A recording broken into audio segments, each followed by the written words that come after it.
Grace and peace to you from God our Savior, who comes to us in the person of his Son Jesus. 17. What's the significance of that number? 17 more days until Christmas. What was the joke back there? You got to share it with the rest of us now. Oh, you knew it. Okay, because someone in the household is counting down? Maybe. All right. So what are the sounds you're going to hear in the next 17 days as you prepare for Christmas? Christmas music playing softly in the background as you do your holiday baking? The crinkling of paper as you get those presents wrapped and put under the tree? Or maybe it's just the fast beating of your heart as you run from one event to the next, trying to get everything done in time for Christmas. The season of the time before Christmas is also known as Advent. And John the Baptist would have us think about a few other sounds. The quiet of contemplation, the buzz of bulldozers, and the splash of water. Intrigued? Listen to the words of our text as they're recorded in Luke chapter 3. And out of respect for the reading of the gospel, please stand.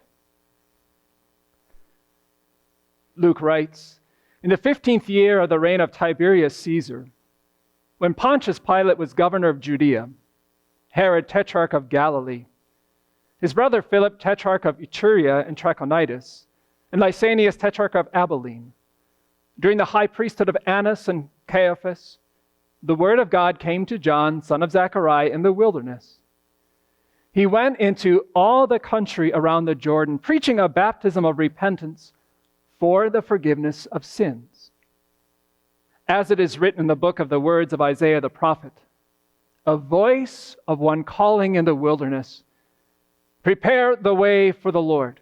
Make straight paths for him. Every valley shall be filled in, every mountain and hill made low. The crooked roads shall become straight, the rough ways smooth, and all people will see God's salvation." So far, our text. Please be seated. God's word for our consideration this morning centers around the person of John the Baptist. He's an interesting character, isn't he? Not just for his fashion sense, camel skin clothing, not just for his preferred food, locusts and honey, but because hyped up on that bug juice, he was to prepare the way for the Lord. And where did God send him to do his work? Well, first of all, he wanted his people to understand that there would be one to prepare the way. And as Tony shared with us earlier, we heard Malachi say, "See, I will send my messenger who will prepare the way before me." So where would be a good place to send the forerunner of the Messiah? Well, God sends John out into the wilderness area around the Jordan River. That's a curious choice, don't you think? Wouldn't that be like us saying, we'd like to start another church in the Flagstaff area, so we're going to choose Wapatki National Monument, and we're going to send a minister out there to set up shop. I get it, there used to be people who lived out there once upon a time, but now, well, it's a beautiful place to visit, but the only full-time residents that I'm aware of are the rangers who take care of the monument. If you want to start a church, if you want to reach people, wouldn't you send a preacher to where the people are, to the city? Why do you suppose it was that God sends John out to the wilderness? It's because he wanted the people in the cities to follow John out to the wilderness, away from the distractions of homework and meal making and commerce. the quiet of contemplation. That's what God wanted for his people. And so he sends John out into the wilderness. I haven't dragged you out to Wapatki National Monument, but you have taken time out of your busy schedules, and you've parked yourself here for the quiet of contemplation. Your bodies are here, but can you be honest with me? Where are your minds right now? Thinking about those last few projects that need to get done before school gets out? About all those Christmas preparations, the people coming to visit? What God wants you to do this morning is to, for a moment, leave aside the business and busyness of Christmas and contemplate the crucial. That there is a God who created me to follow him and to ask, how am I doing? Am I following in his way, or have I fallen off the way? As the crowds came out to John,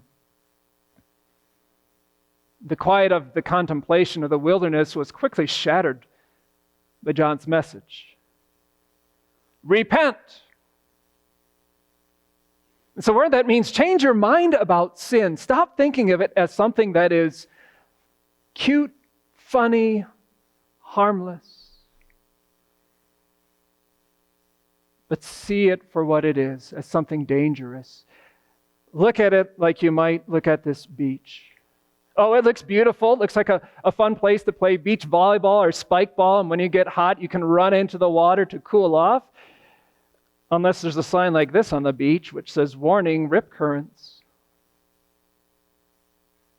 It would be pretty arrogant of you to say, oh, I can handle this. Or I'll just go up to my knees. And before you know it, a wave has knocked you over and you're being carried out to sea by that current. Is that not what happened to Judas, one of Jesus' disciples? Carried away little by the sin of greed. Until he got to the point where he had turned his back on his Savior, willing to betray him for more money, for 30 pieces of silver. God wants you to think about this morning. What is the sin that's pulling you away from him little by little? It might seem so small and insignificant. Maybe the sin of jealousy. Why do your friends get to go on that cruise this Christmas and you're stuck here? Why you can't even afford to go out to eat? And the rest of your family, they're doing all these fun things. It's not fair, Lord. The prophet Isaiah, who spoke about the work of John the Baptist, spoke about his work like this: prepare the way for the Lord, make straight paths for him. Every valley shall be filled in, every mountain and hill made low. The crooked roads shall become straight, the rough ways smooth. What's the second sound of Advent that we want to consider? It's the buzz of bulldozers. What are the mountains of sin in your life that need removing? It's maybe not just the big sins, but the little ones as well, because Isaiah talks about making the rough ways smooth. It's what we hope our city works does come every spring: fill in the potholes, get rid of the cinders. And John the Baptist was sent to tell the people, this is how you get ready for the coming of the Lord. Get those bulldozers working in your hearts. The word that's used for sin here is an interesting one. In the original Greek language, it means missing the mark. As we demonstrated with the children's devotion, it doesn't matter whether you shoot an air ball or merely hit the rim. In either case, you haven't scored a basket. You haven't gotten any points for your team. You've missed the mark. God wants us to fix that. How do we go about doing that exactly? Isaiah puts it like this: the crooked roads Make them straight. Not easy to do, is it? It reminds me of when I was learning how to iron my clothes for the first time. I struggled with the sleeves and the pant legs because I had no problem getting one side nice and straight, and you flip it over and you're like, oh, I just ironed a crease in the other side. And so you go to work on that one side and you flip it over and go, oh, now I ironed a crease on the other side, and back and forth you go. That's life, isn't it? In our struggle against sin. We may resolve, okay, this Christmas, I am going to be happy and cheerful, and when mom and dad give me a chore to do, I'm going to do it. Great.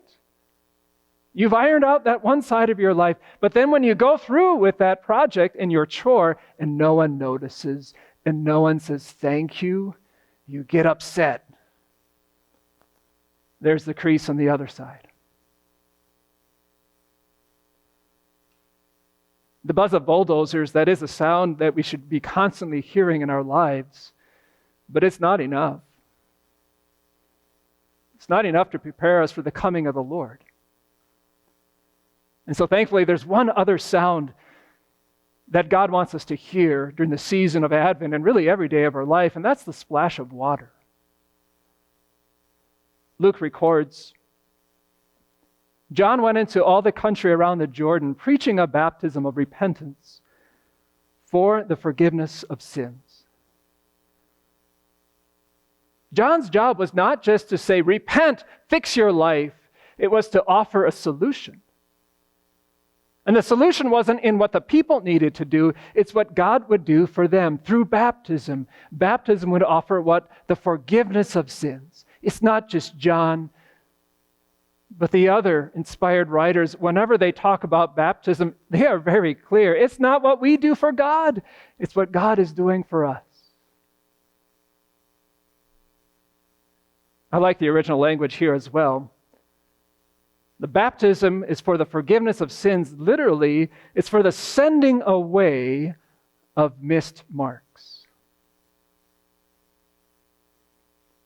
One of my memories from childhood was coming in from playing outside, and on those particularly dirty, dusty, muddy days, my mom would take one look at my hands and say, wash up. You know what? Go upstairs to the deep sink and soak those hands. And so you turn on the hot water and you'd get out the soap and you get out that brush to get under your fingernails and you'd plunge your hand in that water, and I'd work at it for 5 to 10 minutes. But do you know the most satisfying part of that process was pulling the plug and watching that dirty water swirl and wash down that drain, never to be seen by me again. That's baptism. God takes our missed marks and He sends them away from us. And so when John says, get ready for the coming of Jesus, he's really inviting us to rejoice. The one who will get you ready to see God is coming and has come.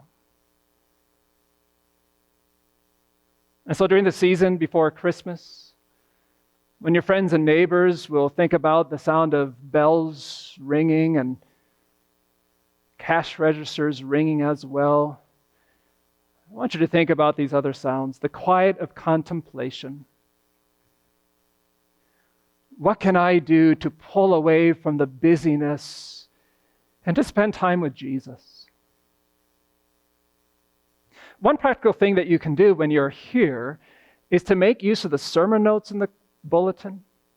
You don't actually have to fill them out if you're not a note taker. But what I do encourage you to do is to read through the questions before the service, because at least that will get you in the right frame of mind, and you'll be ready to catch the main points, the things that you want to take away and put into practice. And then take the bulletin home and sit around the supper table tonight with the family talking about those questions. Because that's going to move you on to that second sound, the buzz of bulldozers, to confess sins and to say we're not going to look at sin as if it's something that's not dangerous. but then finally rejoice in the sound of the splashing of water. Your baptism, God's forgiveness to you, assuring you that you are ready for his coming. Amen.